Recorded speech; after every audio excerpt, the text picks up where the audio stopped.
What's going on, everybody? Brad here. Please like and subscribe so that the algorithm gods act kindly towards us and show our videos to more cool people. This is the interview portion of our episode with Joey Clift. If you want to watch the full episode, check out our Patreon at patreon.com/flyoverstatepark, or you can watch it for free right now on the Flyover State Television YouTube channel. That is where you'll be able to find us every Tuesday night at 7:30 p.m. Central.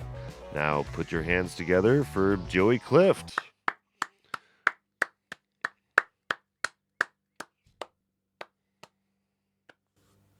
Joey Clift. Side B. All right, let's go. We're live? We're talking now. We're talking. We're live. Welcome back to the second half of the album concept hour. I'll get the housekeeping out of the way here quick. We are back talking about Joey Clift's Our 50 States project. And if you're watching, you can tell we got another screen down here. It might be, I think it's, I'm not sure where it is for you. I'm in the bottom right, I think. Okay, that's what I'm seeing. Yep. That's what I'm seeing too. Yeah. All right, good. We've talked about Joey Clift on some previous episodes, and we're finally, having him on to talk about his Our 50 States project. And how's it going, Joey? Thanks for being here. Thanks for having me. I'm super excited to talk about it. Before we dive in, before the break, I heard somebody talking about how they got the Johnson & Johnson vaccine. Yes. That was Nathan. Yes. Okay, Nathan. Okay, so I just got my first Moderna shot a couple weeks ago, I think. I'm due for my second shot in 2 weeks. And I'm trying to figure out, I feel like there's fun alliterative names for people who got the Moderna vaccine, the Moderna mob, and the Pfizer vaccine, Pfizer pals or Pfizer posse. But I can't think of a good one for Johnson & Johnson. So it's I don't know, because it's such an JJ gang, something like that. JJ gang? It's is there a J word? It's because Moderna mob and Pfizer posse, it's that's MMPP. Johnson. Johnson for the Johnsons. I don't know. That's if anyone listening has an idea, has a pun ready to go, hit up the chat. Yeah, if you could drop that in the chat. It's haunted my dreams for the past, I'm going to say 2 days, because I got a couple of friends who started getting the Johnson & Johnsons, and I'm like, what do I call you? One-shot wonders. Yeah. One shot? Hey, I don't know. That's not bad. One-shot wonders. Yeah, that's because it's a lot of people, I feel like there's a lot of stuff online about the different vaccines. And I'm honestly a little jealous of my friends who got the Johnson & Johnson, because it's oh, you're done, and then 2 weeks later you're good to go. I'm done, and then 6 weeks later I'm good to go. Mm-hmm. Oh, is it what, 4 weeks between shots for you? Yeah, so it's first shot. I got the first shot, then it was a 4 week wait, and then it's a 4 week wait until the second shot, and then 2 weeks after the second shot, I'm good to go. Okay, and it's a long time. Yeah. I think some of them are 2.5 weeks between shots. Pfizer's 3 weeks between shots. 3 weeks. And the Johnson & Johnson's just one shot, so it's one shot, and then 2 weeks later you're good to go. Yeah. Oh, man. I'm not on a list yet, but I want to get on that, because I know that it's there are lists available now. I'm on several lists, but so my group just became available as of last Friday. Okay, all right. Because I work out in the field, so I service draft beer systems, and one of my coworkers just told me that he's like, oh, if you register as a grocery worker, you'll get in. I was like, I'm not a fucking grocery worker. I don't really want to deprive somebody of a vaccine, but it's technically I am eligible, but it's all about how they're doing this messy rollout process. And I'm I'm not going to, but I'm so tempted to be yes, I'll just say I'm a grocery worker, I guess, because I work with beer. So I guess, but I feel like there's a lot of gray area. I have a lot of friends in LA that are kind of running into that too, where it's sort of it's there's a ton of gray area. I think that it's if you fit within that gray area, it's totally fine. Yeah. But I feel like where it gets me is when I have people that are if you lie and say that you have this health condition, they'll give it to you without asking or something. Oh yeah, that's when it's don't do that. Yeah. It's a weed card or something. Yeah. I have a headache, give me weed. I definitely have glaucoma. It's not the same, Yeah. Although if you could smoke the Pfizer vaccine, I feel like more people would take it. Actually, that's such a great idea. You might be onto something. If you could do the Johnson & Johnson as a vape, like, I feel like. Oh my God. Oh, dude. Yeah. Let's freebase some Moderna right here. Yeah. We'd have this vaccine done in weeks. Yeah. Yeah, I mean, there'd be a lot of like, hey, you only can do it once. Don't stop. Don't take another hit of that Pfizer. Right. You want to take another one? It's like, no. You can only take one. Probably Otherwise, not good for you. I'm not otherwise an you expert on might vaccines. get Probably sick. not good for you. I don't know how this works exactly, but you don't want to do it twice in a row. I don't think there's a reason they got those gaps. We completely ignored the real mechanism. Like, we're having like pharmaceutical companies distribute this vaccine, and they're failing at it. And like, actually, we should have given it to the Mexican drug cartels, and it would be in like every high school in America already. It would be perfect. Yeah, if you could like, there we go. If you could like snort it and you make it seem like you're dangerous for doing. Yes, exactly. We need to make the vaccine fun and dangerous. Yes, that's what AstraZeneca's for. The vaccine needs to seem fun and dangerous. We need somehow to appeal to the Florida market, and what better way than fun and dangerous? So start spreading the rumor that you made you trip for 2 days, and then we'll be good. Like, like a good trip, not a bad trip. Yeah, no bath salt stuff. Like, that's, we don't want. Well, you're talking about the Florida market. You might want the bath salt stuff. Like, I don't know. I don't know if it's still big down there, but it's like, yo, you like, it's like, I mean, I feel like One Hit Wonder sounds like a drug name. That's true. It's like, yo, you like smoking bath salts? Why don't you trade that in for some One Hit Wonder? I've definitely heard that said in certain settings. Yes. We have you here today to talk about. Speaking of Florida and other states. Yeah, I was about to say that's what kind of got the mind jogging. You did a project called the Our 50 States Project near the beginning of the pandemic last year. You started right at like March, right? You put out the call. So I'll walk you through the timeline. So okay. I basically decided that it would be very funny to finish Sufjan Stevens' ill-fated 50 States Project, where he said he was going to make an album for every U.S. state, and he gave up after 2 albums because he's a coward. Yes, and indeed he is.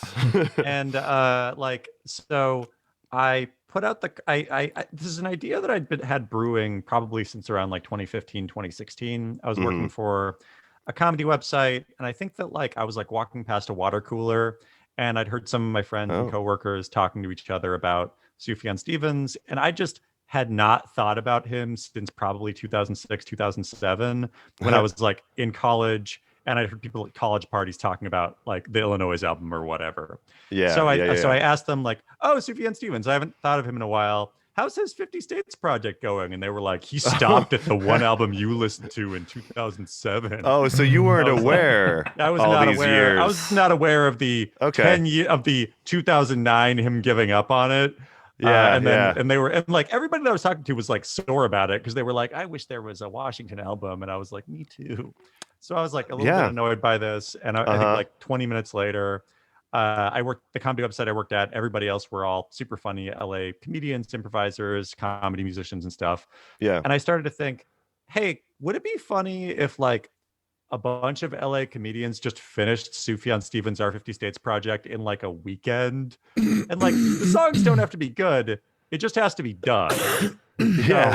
So we started like kind of figuring out, okay, like what would that work? How would that look?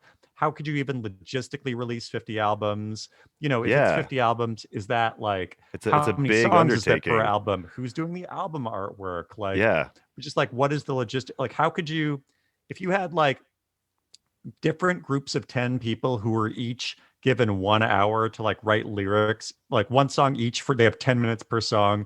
Could you just like blaze through writing all the lyrics for an album in an hour? And then pass it on to a room of musicians who have an hour to just really quickly and hastily record whatever the thing is. Oh man. So like, there was a lot of, thoughts over and I even pitched it to a couple places of like how logistically this would work. And, I think that it just seemed like it was something that would take like an insane amount of man hour, regardless of how you did it.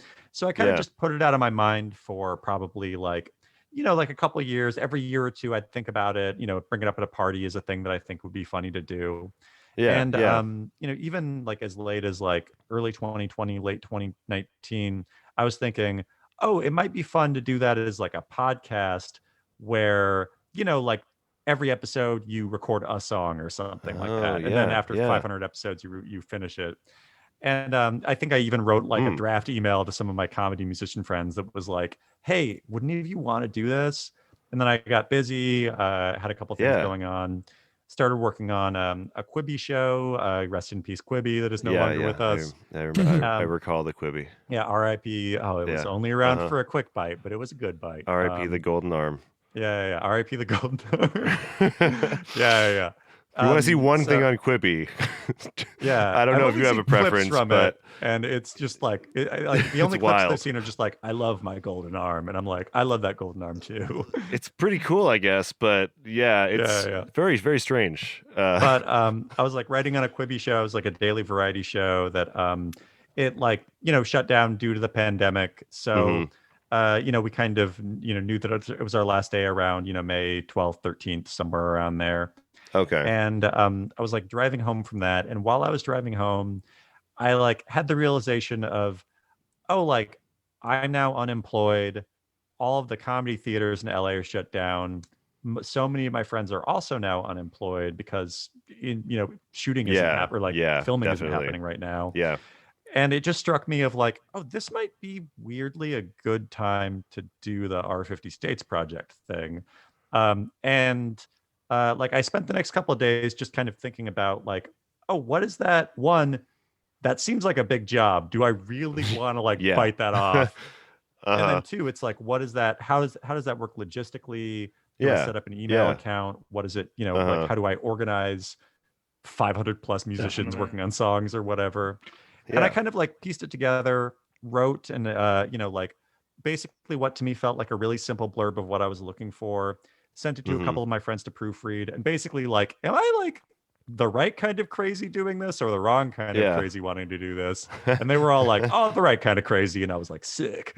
So yeah.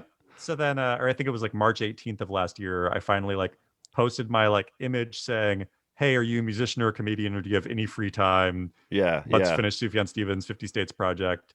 And then very quickly, I think within a day, I got like 200 emails from people that were like interested. And then I was just like, okay, got to open up an Excel spreadsheet. And this is how I'm spending 10 hours a day for the next 2 months. I can't believe you produced 50 albums. And I mean, it was 50. How long did it take? 52 albums and 53 albums and 2 EPs.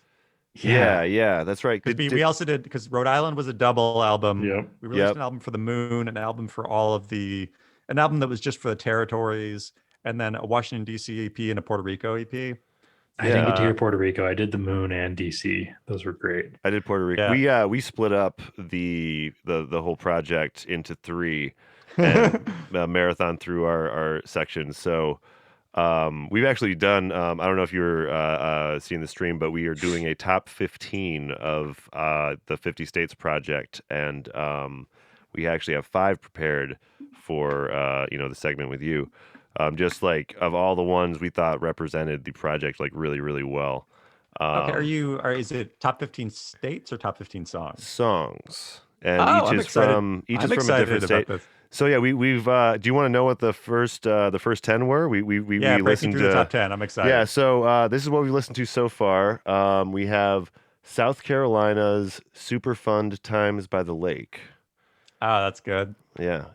Enjoyed that one a lot.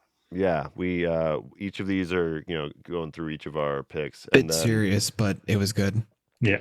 There's some that are like very like could work absolutely on their own. It wove the two together.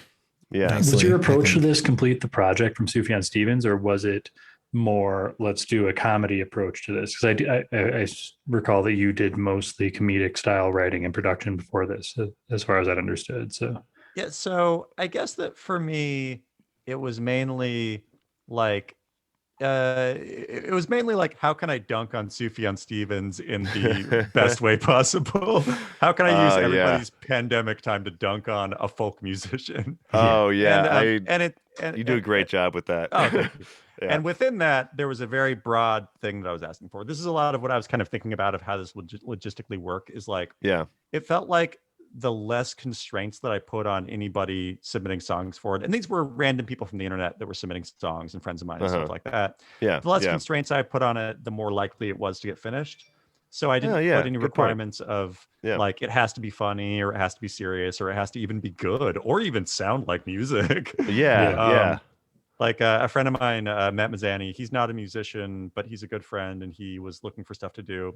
And so he recorded a song for Alaska that was just him doing mouth sounds of what Alaska sounds like. Oh, yeah. I recall. I was like, sounds good. I recall that one. You know, there's a lot of people that submitted songs for it that are not musicians that had never done music before. Like, I think that for the Louisiana album, I got an email from like, just like a mom from Louisiana that was like, my kids love Sufjan Stevens and like, can my kids make a song for it? So her like 6-year-old kids made like a song for it, like with a xylophone about how they always wanted to visit Louisiana because they saw it on a state quarter and thought it looked cool. And I was like, great, you know. There's like I feel like it really crosses like kind of every genre, and like by making it open, I think it it weirdly feels like a good representation of either people's personal attachments to each state or what people's perceived notions are on each state, you know? Like the Moon album feels really big, you know, or feels really vast. Like the Rhode Island Rhode Island double albums are like, you know, on some level respecting Rhode Island, but also a lot of like, this state is small, like, you know. Yeah, I was about to say, so is that an intentional joke? The fact that that's the only state that has 2 albums, like. Oh yeah, the smallest state has to have the biggest album. I loved the fact that there was 2 just for Rhode Island. I was like, I don't know anything about Rhode Island, but Reese, I think, listened to that. I listened to both, and Not Everything Is Small in Rhode Island was hilarious. Just like, just a song, you know, a bunch of dick jokes. And that was written by Mike Hughes, who is not a musician. He's just like an LA comedian who like, I think that he recorded one song for New Jersey where he's from, and then he just had fun. So he recorded like 5 more songs. Like he's got a song on the Delaware album that's probably one of my favorites. That's like, it takes just 20 minutes to make it through Delaware or something. Oh yeah. And it's so like, and that was something that was really cool about the project is like, I organized it with basically I had like an Excel spreadsheet that was like color coded. And whenever anybody would email saying they wanted to submit, I would like, you know, I released the project in stages where it's like, I think after a month, I released the first 26 albums. Then after the next 2 weeks, I released the next. That's how I felt like staying up late every night, putting it together, where I was like, I'm releasing 26 full albums in 3 days. I better like get somebody to make album artwork. Also, it might be the most aggressive like production schedule I've ever heard of for anything period musically. Like, well, I was about to say it really does, I think, capture that point in the pandemic. It captures that kind of like that uncertainty, that kind of madness before like we kind of got used to the pandemic at some point for the most part. But like, I think that this is like almost a therapeutic project that even looking back now, I have YouTube. Dope. I started doing weekly podcasts rather than like every other week, and you know, like more dispersed. Like I was like, I didn't produce got a lot of free time now, and you made some sourdough. Yeah. Oh, I mean, you probably made the better choice. Sourdough is great. Homemade. I think the 50 States project's a lot more enduring. I mean, but wait, did you name your sourdough starter? Oh yeah, no, I had I actually have given them out to everybody. So I had Bilbo, and then there was Frodo, and then Samwise, Merry, and Pippin. So hell yeah, that's awesome.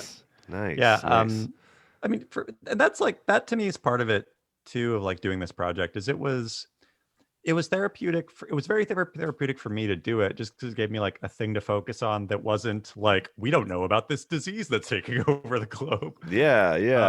And you know, and so basically, like, if y'all are gamers, are you familiar with like XCOM 2? I know of it. Yeah.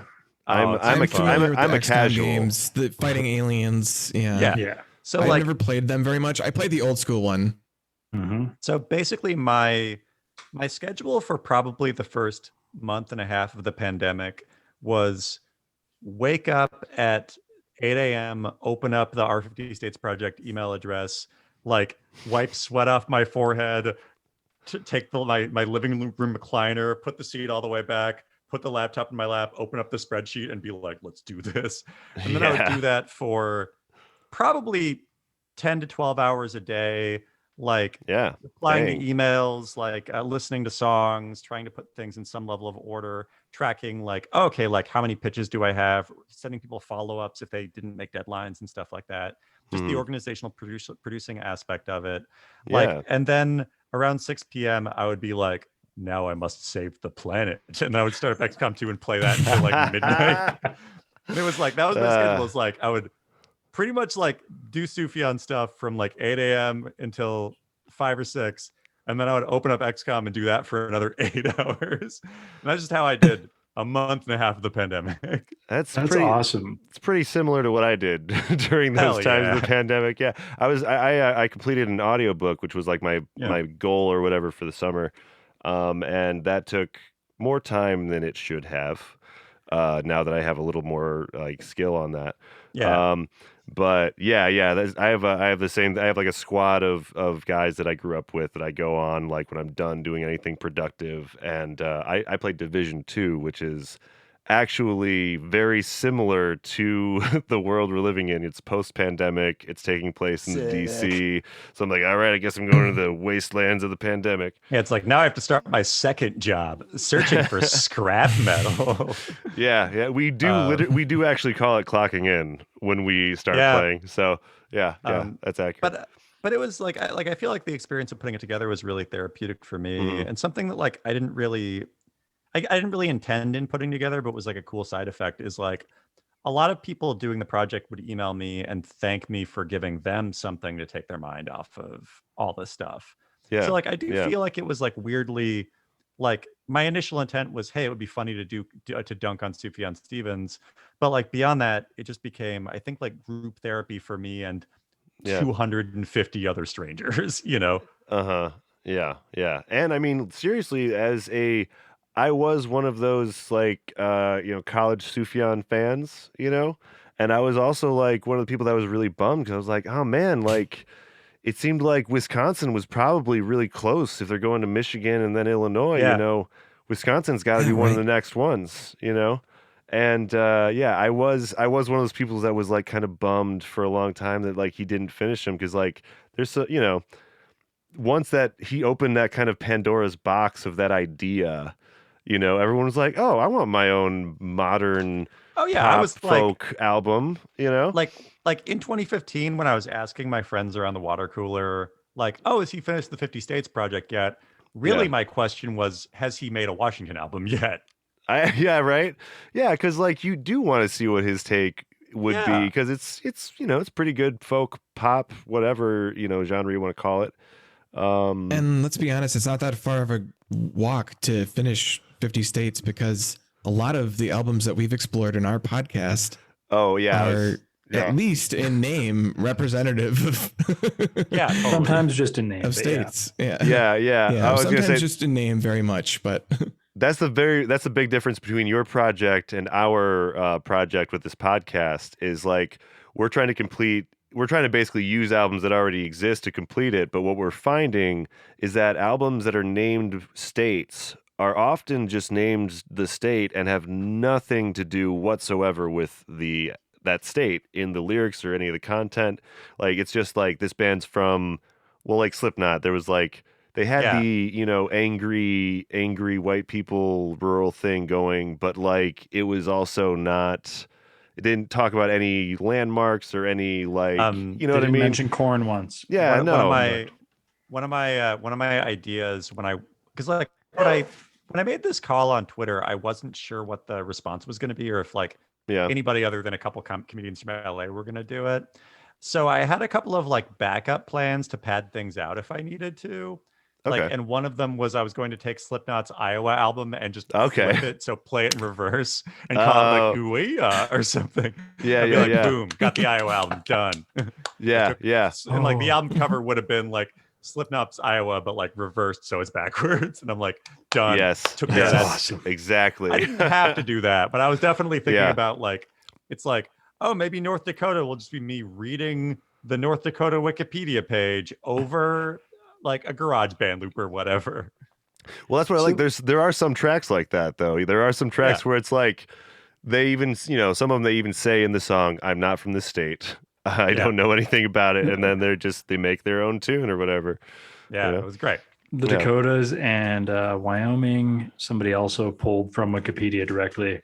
So I guess my question to you was like, okay, how much did you produce anything song wise for these albums was one thing that I wanted to know. And then also, how much did you curate the submissions and how much was it like, let's use everything? Did you get like hundreds of submissions for New York, or was it like you had exactly what you ended up using? I was curious. So what I ended up doing, a lot of this was, I think, like just steering man hours, if that makes sense. So by that I mean like what I told people, basically the way that I set it up is anybody that emailed me, I sent them like a long email blast of what the project was, what I was looking for, etc., with a lot of it being like, it could be whatever, but like, it's like, do you want to do a dubstep song about Bernie Sanders for Vermont? Go nuts. Like, I love that. Do you want to do a song where you just talk about how Mississippi's hard to spell? Do it. Like spoken word poetry about like, I don't know, the Del Taco in like South Washington State. Sure. Like, so it was less, I think, curation and more, I told everybody in that email blast that if they wanted to do it, email me with like the title of the state that you want to do as the subject line of the email, and then 3 very loose ideas for songs. So, like that could be something as in-depth as writing me like a couple of sentences describing what the song is, or it could just be like the Space Needle in Seattle's weird. And I'm like, great, Yes. So I tried to do the smallest amount of curation in that regard of like people emailing me like, anywhere from like 1 to 5 ideas, and me kind of saying like, okay, probably do this one because I already have a song for that state being worked on about this one. And then it gave me an easy opportunity to like, if somebody finished a song saying, hey, why don't you start on this other song for the state? Yeah, and so then, you kind of like directed it. It was directed more like the flow of it. It was more like directing the flow of it. And and I tried to do cutoffs where like once a state had 8 tracks that were finished, I kind of called it like, okay, that state's done. And there are a couple states that had like, because like 8 tracks to me felt like, oh, that feels like an album length, and 4 tracks feels like so like then there are definitely some albums that are longer than that. The Moon album I think is like 12 or 13 tracks or 15 tracks or something like that.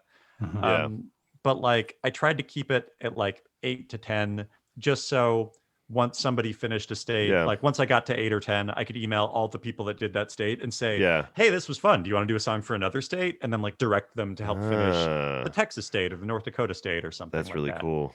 So it was a lot of like being aware of like, oh, if I don't cap it, I'll get 50 California songs and 0 Arkansas songs. But if I could like say, hey, the California album is done. Would you like to do a song about any of these states that are still looking for songs? And usually, 9 times out of 10, people would say like, yeah, sure, I'll do a song for Georgia or whatever, So it's kind of that, directing it with definitely the goal being of like, oh, how can I get this done in the most efficient and fast way possible?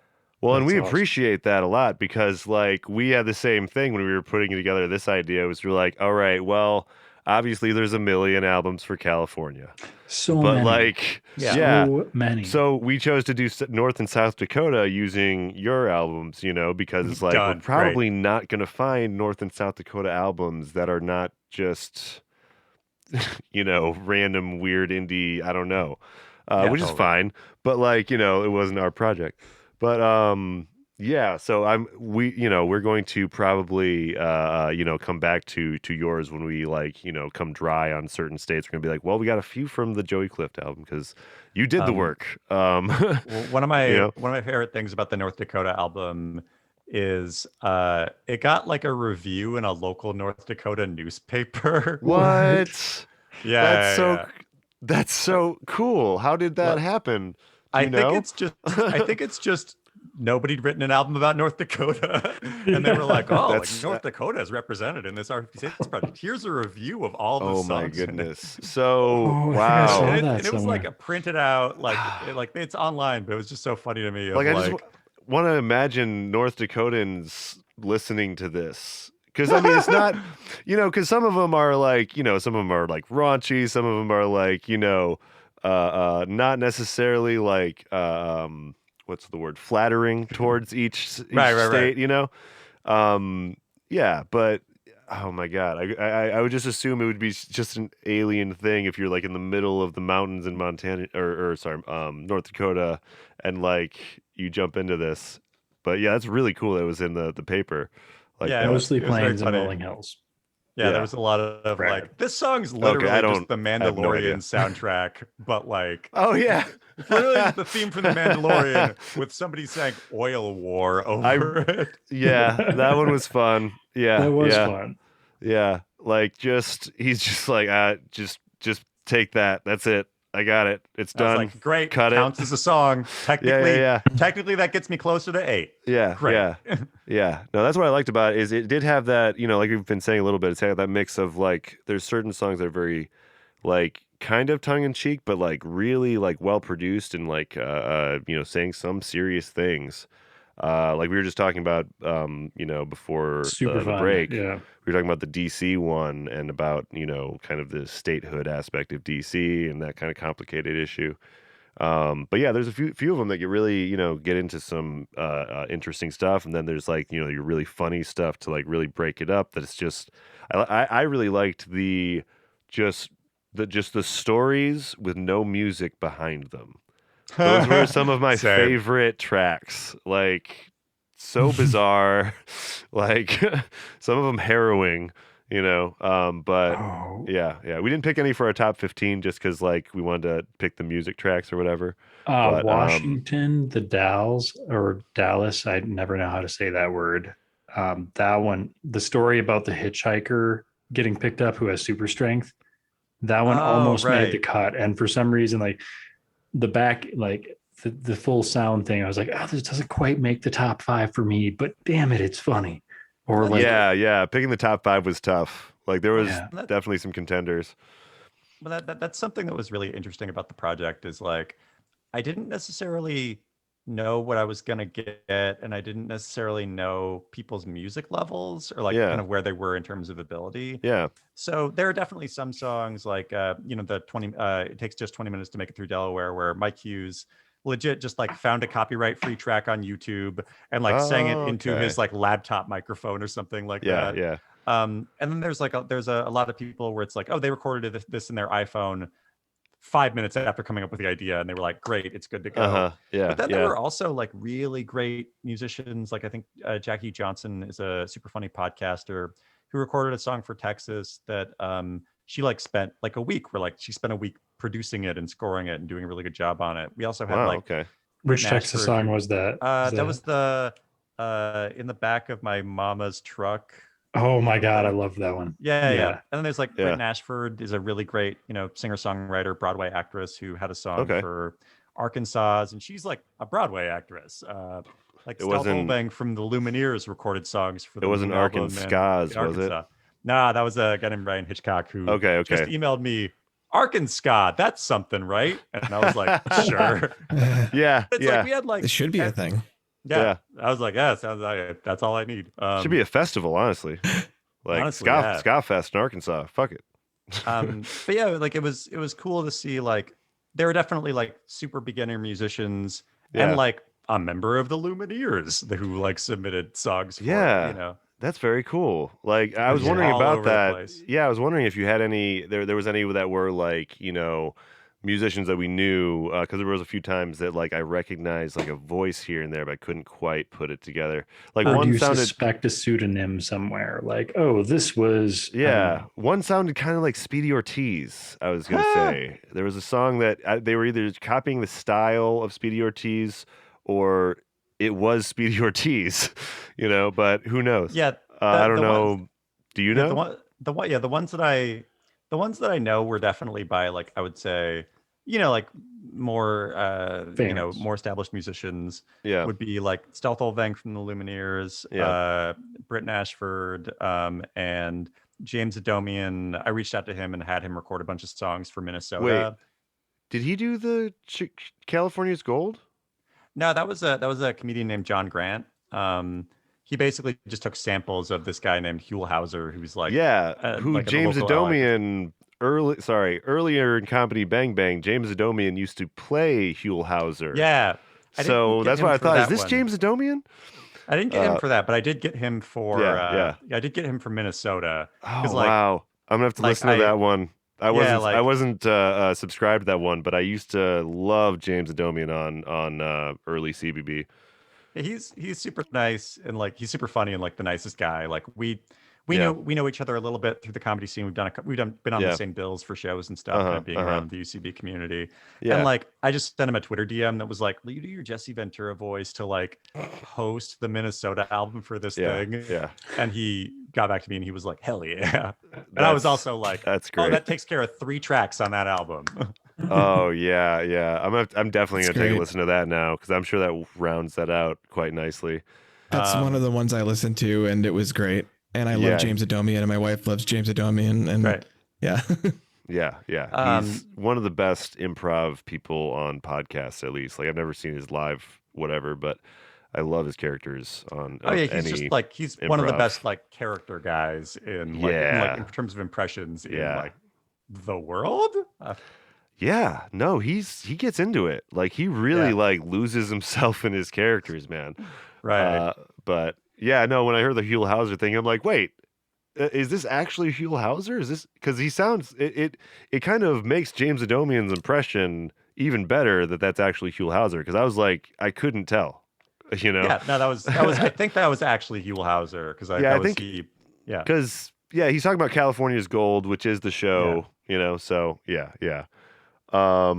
But I was gonna say, do you want to get to any of the rest of these? I gotta hear top 15. I don't want where my babies rank. I don't want to keep you too long. I totally sidetracked that too. No, dude, it's all good. That's good. That's cool. But number 14. Okay, so number 15, if you remember, is South Carolina Super Fun Times by the Lake.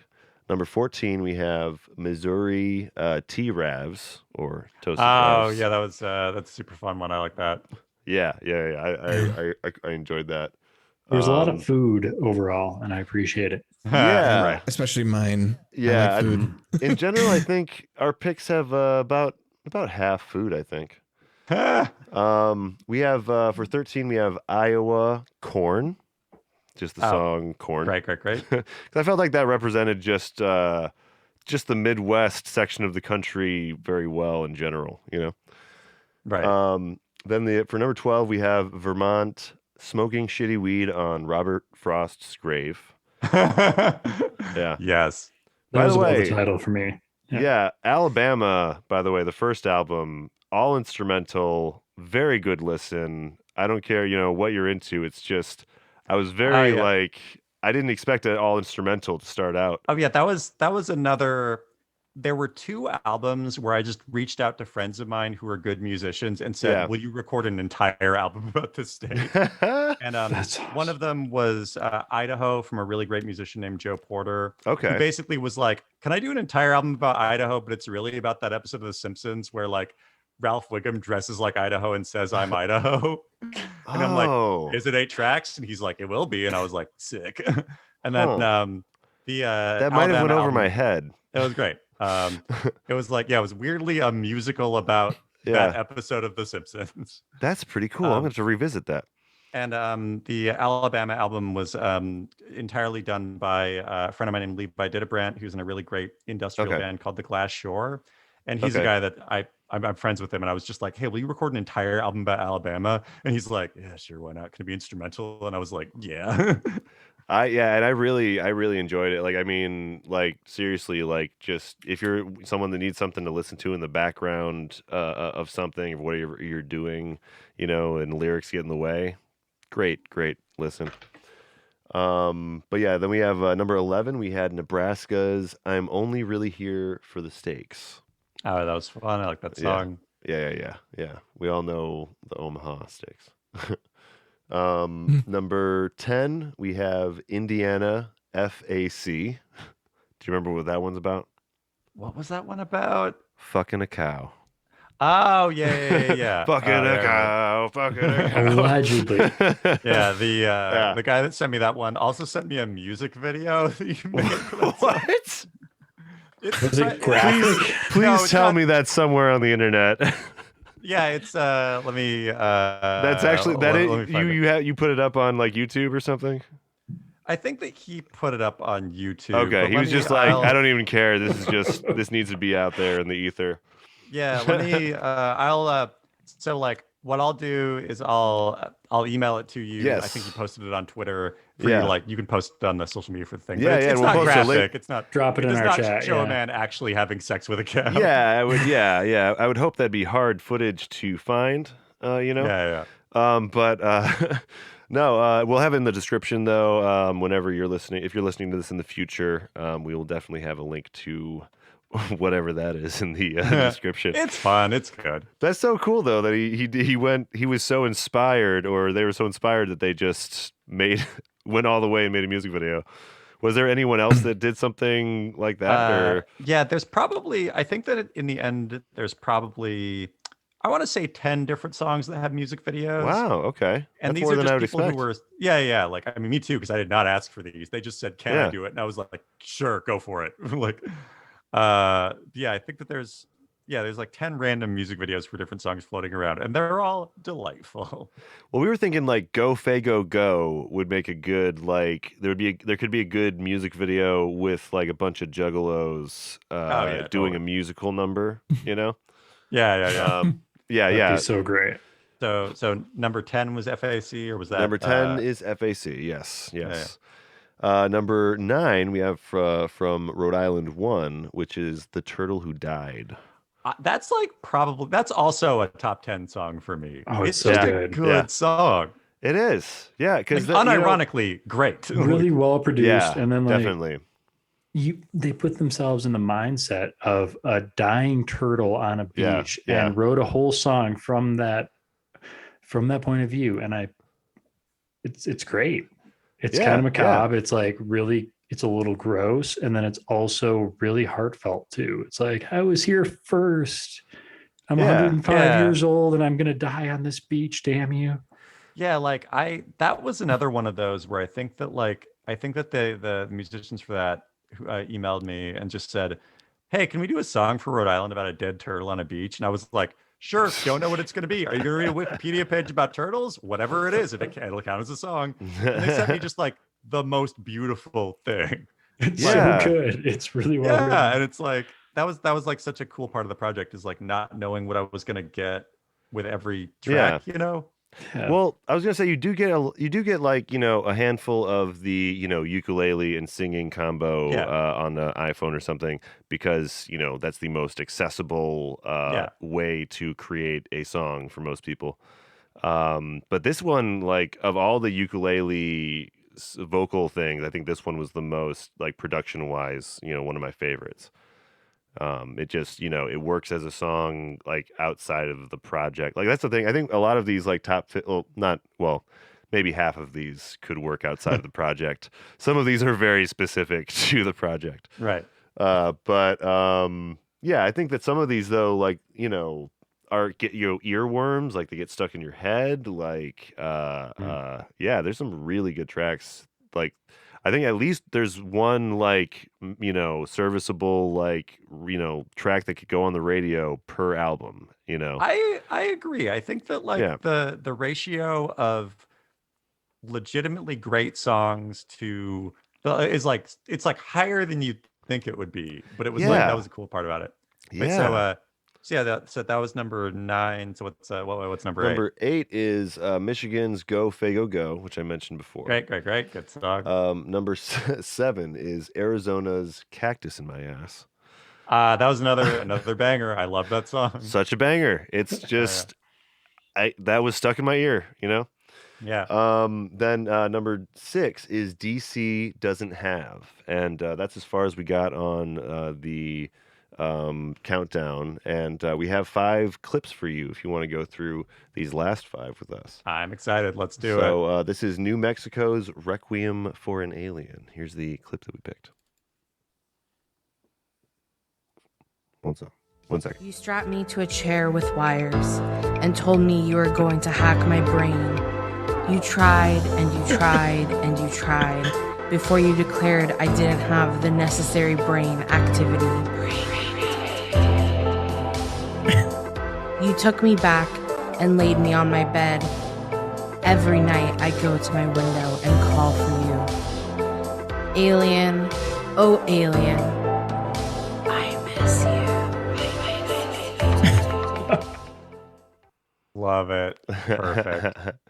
Is that, by the way, is that too loud or is that good volume for you guys? That's good. It's good for me. Okay, cool. But yeah, that one was just like, yeah, really another really good production one. Just like, and New Mexico, of course. Hilarious. Yeah, a lot of alien stuff, of course. But yeah. Great track.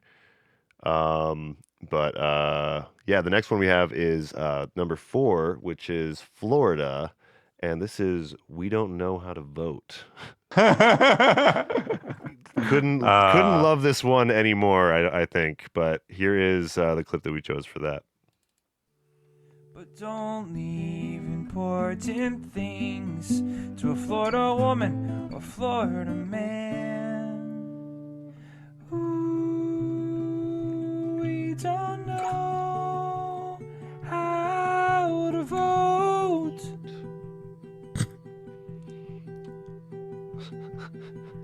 And our elected officials don't know how to count.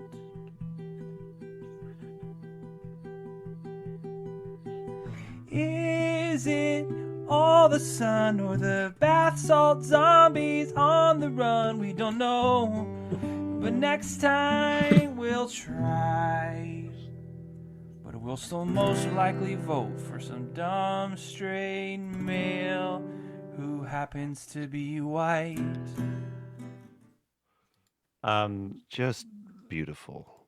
Yeah, something that I love about this project is like, it's definitely, there's a mix of pitches from people that were like clearly a letter of love to a state. And then there are songs like that where it's just like, I hate this state so much. And I'm like, oh yeah, we contain multitudes. I like that. I picked one of those. Yeah, no, I like that. It has that dichotomy of songs. Because some of them, like, I think, and some of them are kind of in the middle where they're like ribbing on the state that they're from, like there's a lot of like, songs about being in a hodunk town or Walmart town or stuff involving Walmart or Fago, especially, middle America. Right. Totally. But yeah, there's some that are like this one, like it is tongue in cheek, but it's like, this could also kind of be on an album with other songs similar to it, like, yeah, it's like, I think that it's, and I think that that's like a cool part of the project is there are so many songs where like I think there's a song on New Mexico. I forget the title of it, but I think it might be the first track. That's just like, oh, this is just a beautiful song. Yeah, no. I'm glad that people took it so seriously when they made these, I wish I would have heard about the project too, like, because I would have been one of the submitters as well, because I was, similar state. I was bored with with my sound equipment, like, oh, what do I do with this studio now? I can't have anyone in here. Right. Yeah. But yeah, this is a really, really great track though. And obviously highlighting a really horrible problem that every 4 years, for some reason, Florida is like the person that makes the, one of the states that makes the big decision in presidential runs or whatever. Right, totally. Yeah, so get great commentary. And the next track we have is Ohio's "I Don't See Any God Up Here." So, oh yeah, this is a good one. I love this one. Really enjoyed this. The motherland sees, the motherland knows where sun flies in the sky, but everyone else is looking at Neil Armstrong. They're looking at Neil Armstrong on the moon. And everyone else is looking at Neil Armstrong. They're looking at Neil Armstrong on the moon. So that was one of the first songs that I got, and it's by Jackson Lansing, who's just a really great writer. He's written for like Star Trek projects and a lot of other things. Oh, okay. And he's primarily, like. Oh no. Oh, Joey. Like, shit. Oh, you're back. I think I might have got that song. Oh, sorry, did I blink out? You froze for about 5 seconds. Yeah, oh, last okay, like cool, 5. Cool, great. Yeah. All right, cool. Yeah, sorry about that. That's all right. Get it. Yeah. But yeah, he's primarily like a TV writer, sci-fi writer guy, and he that was one of the first songs that was pitched and one of the first songs that I got back, and like that for me was kind of the first song that where like after listening to it, the project made sense to me. In the sense of like, some of the songs are going to be good. Yeah. You were so good. Yeah, you were just casting this wide net just because let's finish this up. We have all this time. It was like, there's some actual fish in this ball of garbage.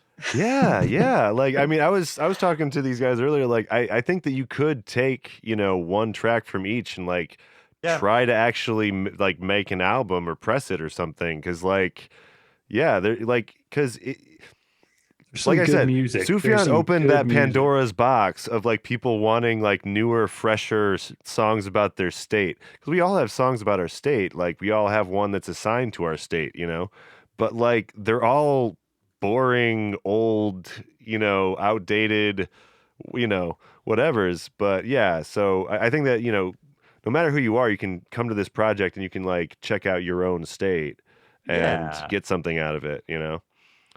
We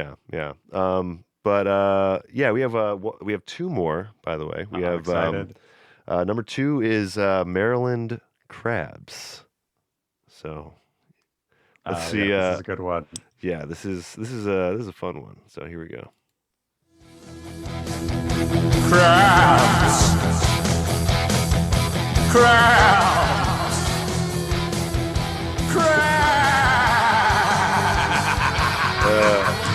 Maryland gives me crabs.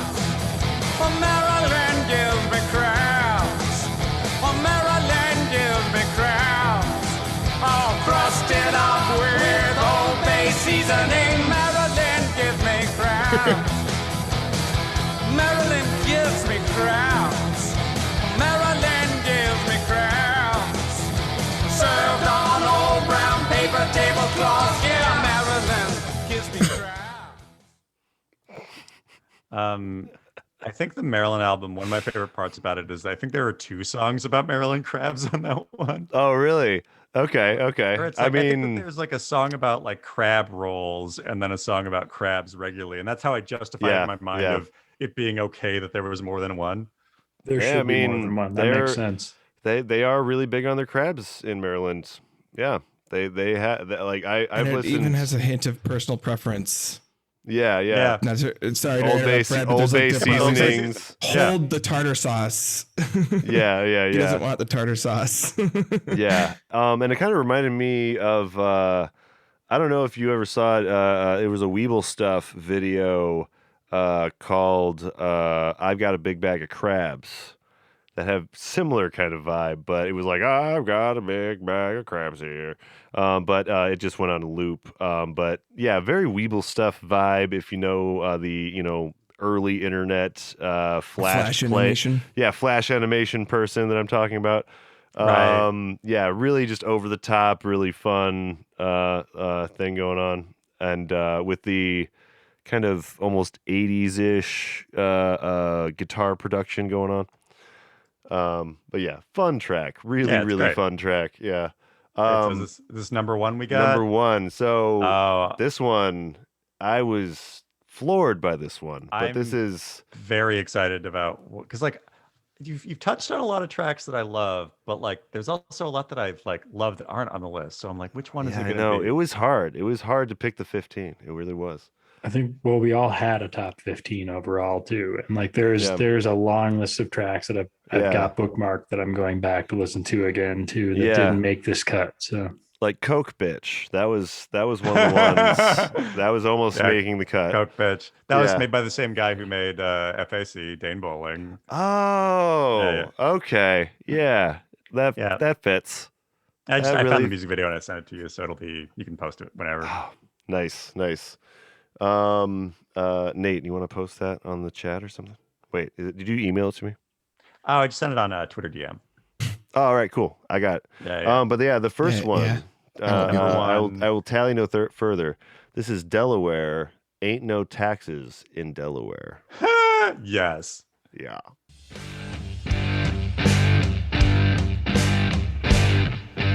Every corporation has a headquarters here. The state has corporate laws that let them rule without fear. Once I discovered something that they tried to hide, a plan to dominate the world with mass genocide. They must be stopped.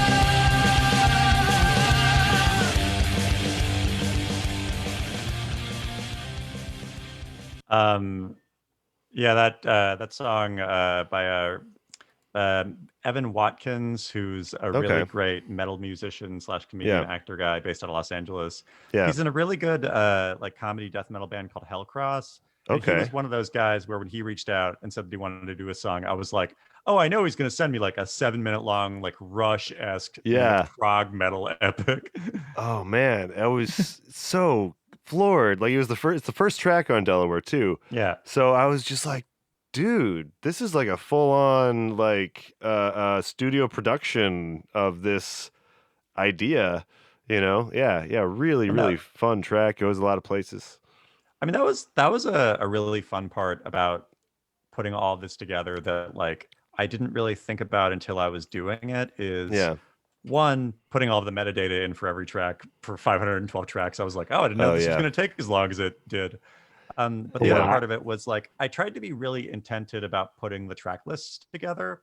Like I listened to each album multiple times just to like figure out what's like the best possible flow for all of these completely random songs of different sound qualities and stuff like that. And I feel like for the vast majority of the albums, they're like really listenable as albums. Like the flow is good. Yeah, I think that you did a pretty good job with that. Like they have like their own flavor each album, really amazing project. I'm like just it's such an overwhelming like amount of like work and stuff that you had to that it seems that went into this. It's just such a big thing. Hey, let's see what I do for the next pandemic. Yes. Oh. Yeah. Prep for the next one. Whatever that's going to be. But before we get out of here, though, we like to just go around and find out what everyone has been listening to lately and what you might have to plug right now. So, Joey, we might as well start with you. Okay, let me crack open my Spotify and see what my recently played is. Of course. So I have been listening to a lot of like a New York-based singer-songwriter named Sydney Gish. Okay. She's just a really good, like, kind of in the style of I'm trying to think of like what a comparison is. It's like probably like younger or like earlier Fiona Apple kind of stuff. Okay. And she's great. Definitely give her a listen. Yeah. Also the new Saint Vincent song is really great. The new Fiona Apple album is really good. Yeah. And things to plug. I don't know. Check out our 50 States Project on SoundCloud. Yeah. There's over 500 songs that you can check out. I'm paying over $100 a year to host this on SoundCloud. Oh, so yeah. you gotta get this money's worth. That's right. That is, yeah. You have to pay to have more than so much stuff. Yeah, that was also a noted expense of like, oh, I'm just gonna have to pay. This is just gonna be a life expense for me for the next 10 years or whatever. Yeah. But other than that, follow me on Twitter at JoeyTainment. Follow me on Instagram at Joey Clift with like 5 eyes. Yeah. And then, those are probably the big things to check out. Other than that, cool. Thanks for having me. And don't listen to Sufjan Stevens. He doesn't deserve your attention. No. We anti-plug Sufjan. It's a traitor. Yes. And a coward. He's a Unplug coward. Sufjan Stevens. He's a liar. He lied to us. I love the Illinois cover where you're like grabbing hands with someone and like Illinois is on his face and it's just like, yeah, we fuck Sufjan, like we're trading him up for Joey. Like yeah, I liked some of the artwork Thanks. Yeah, that was all reaching out to random friends and people on the internet and being like, I will give you $5 for an album cover for Ohio if you can design it in the next 2 hours. Yeah. Being like, sure, here's the thing. And I'm like, here's $5. Thank you. Hell yes. That's amazing. Email sent to me at probably 3 a.m. on the day before dropping like 20 albums or some shit. Getting shit done. Freaking awesome. Getting shit done. Right? Yeah. Don't care about quality. I just care about it being done. No, it is great quality. I mean, yeah. I think Bon Jovi was shittier than any of the albums that you put out. And it's Bon Jovi. Yeah, Bon Jovi, New Jersey. Bon Jovi's New Jersey. Yeah. Right. Take that, Bon Jovi. Yeah, Bon Jovi. You could have spent less effort into this. Yeah. You did great. Yeah. It's amazing. Thanks, man. I appreciate that. But we'll go around the horn. What about you, Reese? What are you listening to? And what do you got to plug? I had the name up. Mare Cognitum. It's this black metal project, and I can't speak right now. Mare Cognitum. So Latin term for like the known ocean. And it's a black metal project that I really loved, and I've listened to it. And then also the 50 States project. I've listened to that all week, and it's been really, really good. I have not had like a bad day of driving for work and listening to music. And I've been listening to the 50 States project, our 50 States project, all week. So thank you, Joey. Yeah, thank you. No, thank you for listening. I loved it. And I appreciate it so much. And thanks. And Nate? Yeah. What about you? Yeah, so Brad, I think, had to let his dog out really quick because he's probably like chomping at the bit to go outside for a second. But I'll just take this over for a second to be able to talk about what I'm doing and what I'm listening to. So there's a great YouTube that you should check out if you like metal adjacent things. 2 Minutes to Late Night. I plugged them a few times on here. They are from New York, and they did a recent medley of 90s jams, 90s dance hits. And so if you are into like Hadaway's What Is Love, that's in the medley. And I just love plugging these guys because it's actually Mutoid Man and Guarcinio Hall. I forget which band he's in, but that's his persona. Basically, they put on this show. The best possible persona name I've heard. Yeah, yeah. He wears like black metal face paint and everything, but they play a show normally in non-pandemic times out of St. Vitus Bar in New York, which is a famous like metal bar. And they basically just do, right now they've been doing these bedroom covers, and they did some work with War on Women and like High on Fire and all these other bands. They just are doing all this different like metal covers and stuff. Oh, are you talking about 2 Minutes to Midnight? 2 Minutes to Late Night. 2 Minutes to 2 Late Minutes Night. to Yeah. Late Night. Sorry. Yeah. I second that plug. That's a fun series. And you just wrecked the whole no copyright thing on this whole stream, Brad. Great job. Oh, what? Just because you said 2 Minutes to Midnight. Oh no! The copyright gods are going to come after us. Oh no! Iron Maiden is just pissed, and they're just stomping down the hallway about to beat you. It's like somebody said the name of our band.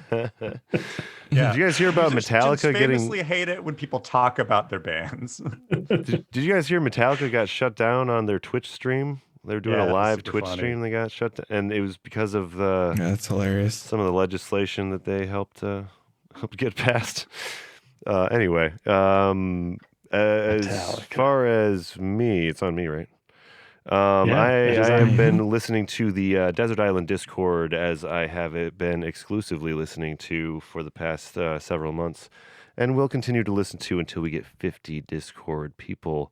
So go on over to our Discord in the description, and check out our our Desert Island playlist. When you get to the Discord, just let us know what your Desert Island 5 are. We will add a song from each of those onto the playlist. And as far as plugs, just go check out the Album Concept Hour Side A. We got like 60 some odd episodes, and we've covered a lot of cool stuff. So, and check out our 50 States project on SoundCloud, because Joey Clift contributed that, and we are so happy to have been able to review his albums and listen to them and enjoy them. Yeah. Thank you. Yeah. Thanks for coming on the podcast and talking about these with us, man. Yeah. Thanks for having me. This is super fun. Yeah.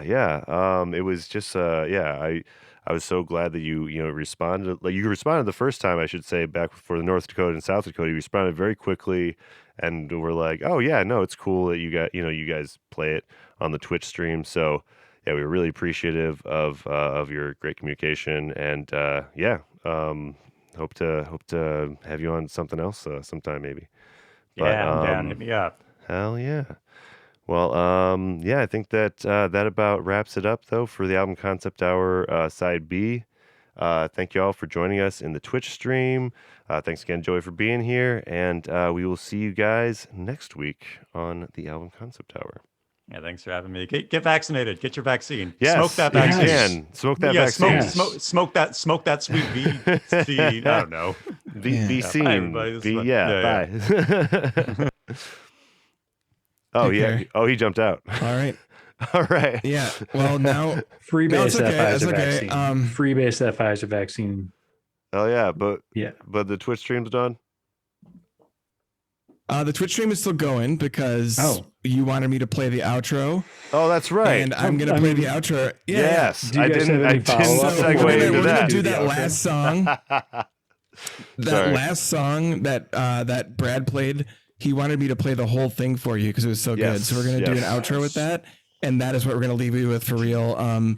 We are still here technically. Thank you, everyone who has come here to join us tonight and promote the 50 States Project and promote our podcast. Take care.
Delaware is the second smallest state with a land area of 1,948 square miles.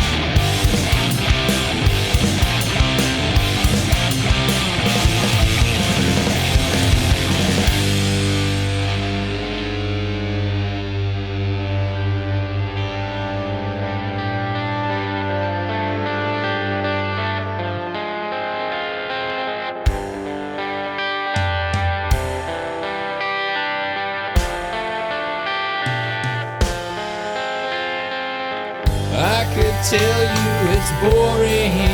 If you lived here, you would agree.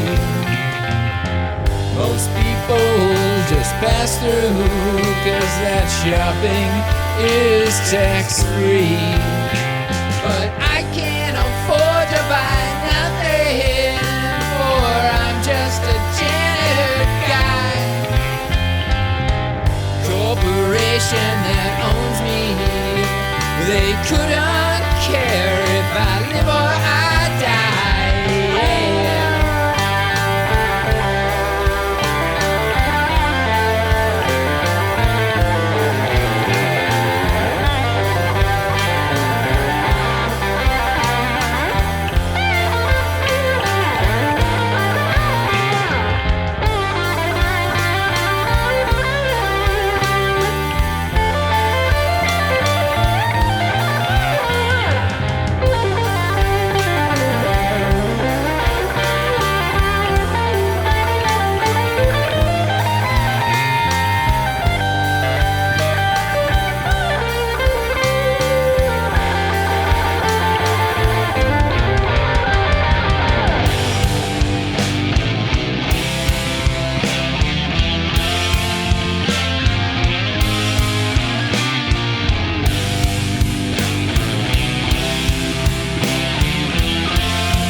we're in a rating system here.